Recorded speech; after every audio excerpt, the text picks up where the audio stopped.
If you really want to be a top-tier business leader, an investor, or a consultant, you've got to learn how to read the story between the lines of a financial statement. So today, we're going to show you exactly how to find that story, which is hiding in plain sight deep inside the financial notes. Think about it. You look at an income statement, right? You see these big, flashy numbers for revenue and profit. But is that the whole story? Almost never. Those numbers, they're just the headline. The real story, with all the plot twists, the hidden risks, and all the crucial context, that's buried in the fine print. And our key to unlocking that story is right here, the notes to financial statements. The best way to think about them is like the director's commentary on a DVD for a company's financial movie. It's this mandatory section where management has to come clean and explain how they got their numbers, the methods they picked, the judgments they made, and the risks they're dealing with. Let's see how this actually works. Okay, let's put this to the test with a little case study we'll call Company X. Now, on the surface, these guys are absolutely crushing it. Net income is up a whopping 30% this year. Investors are going wild. But here's the question. Is this performance for real? And, more importantly, is it sustainable? Let's put on our detective hats and find out. So our investigation starts with our very first and most important clue. It's a section in the notes called the Summary of Significant Accounting Policies, or the SASAP for short. This is where management really has to lay its cards on the table. You see, a lot of people think accounting is totally black and white. It's not. Management gets to make judgment calls, all within the rules, of course. Things like, do they recognize revenue now or push it to later? How do they value their inventory?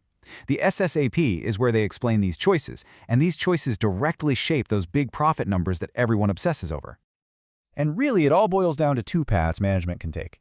They can be aggressive, picking methods that pump up today's profits and make them look as good as possible, or they can be conservative, choosing methods that might actually lower today's profit but build a much more resilient, sustainable financial picture.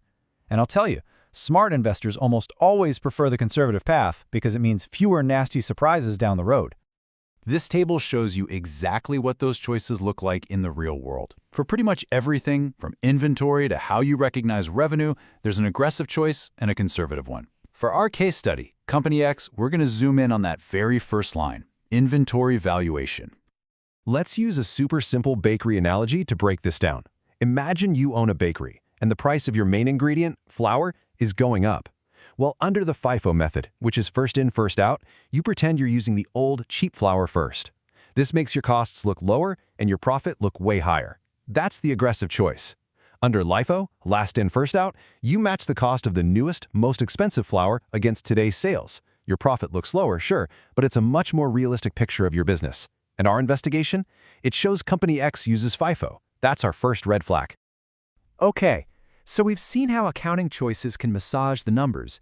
Now it's time for our next lead, hunting for risks that are completely invisible on the main financial statements. The first hidden risk is something called cross-subsidization. It's a classic move. When you only look at a company's total consolidated numbers, one single superstar division can easily hide some serious problems that are festering elsewhere in the business. So Company X's total revenue looks like this one big, healthy number. It projects this image of a solid, unified, successful company. But this is an illusion, and the notes on business segments are what allow us to crack it open. And boom! Here's the reality. The notes reveal that Company X is actually three totally different businesses. The tech division is an absolute rock star, basically carrying the entire company. The retail division is just meh, barely breaking even. And the manufacturing division? It's actively losing money. You would never, ever see this without digging into those notes. All right, the next hidden risk is what I like to call an off-balance sheet landmine. We're talking about contingent liabilities. These are potential future obligations, like a big lawsuit, that haven't actually hit the balance sheet yet. Instead, they're just lurking in the notes, waiting to explode. Now, the accounting rules here are a little tricky. If a loss from a lawsuit is probable and you can estimate the amount, you have to record it as a liability. But what if it's probable, but management just shrugs and says the amount isn't reasonably estimable? Well, then they only have to disclose it in the notes. And that's exactly what our investigation finds for Company X, a probable loss from a lawsuit with no number attached. That is another major, major red flag. Okay, this is it. This is the moment we've been working towards. We found the clues: aggressive accounting, a hidden money-losing division, and a lawsuit just waiting to happen.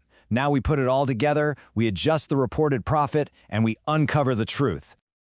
This whole process is called a quality of earnings analysis, or QOE. The goal is to normalize the financials, which is just a fancy way of saying we strip away all the noise, the one-time events, and the accounting games to find the company's true, repeatable, core earnings. So, remember where we started? Company X reported this amazing headline-grabbing number, $100 million in net income, a 30% jump. Now let's adjust it. First, we're taking out the $15 million in profit that was inflated by their aggressive FIFO accounting. Gone.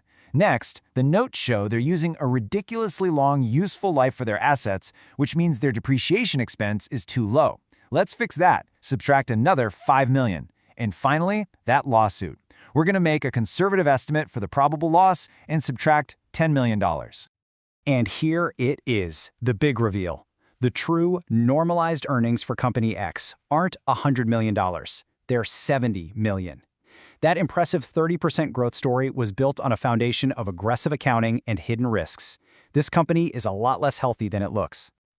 So, how do you actually use this knowledge? Well, if you're heading into interviews for jobs in finance, consulting, or strategy, this isn't just theory. This is how you show them you have real business acumen. Let's just boil this whole thing down to 3 key takeaways. Number 1, the notes reveal the why behind the numbers. 2, always check if management's accounting choices are aggressive or conservative. And 3, use what you find in the notes to normalize earnings and find out what a company is really making. So when an interviewer asks you this, you are going to have the perfect answer. You'll say, I'd start by diving right into the notes, specifically the summary of significant accounting policies, to check for aggressive choices. Then I'd scan for any contingent liabilities or weird one-time items, and I'd use all that information to normalize the reported earnings to find the company's real, sustainable profit. And for this one, you can just use our bakery analogy. You'd say, oh, a classic example is using FIFO inventory accounting when inflation is high.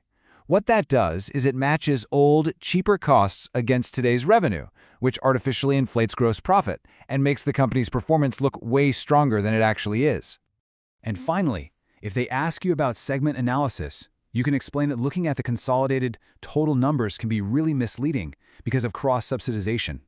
By using this segment data you find in the notes, you can figure out which parts of the business are actually creating value and which ones are just hidden weaknesses. And that gives you a much more accurate picture of the company's real health.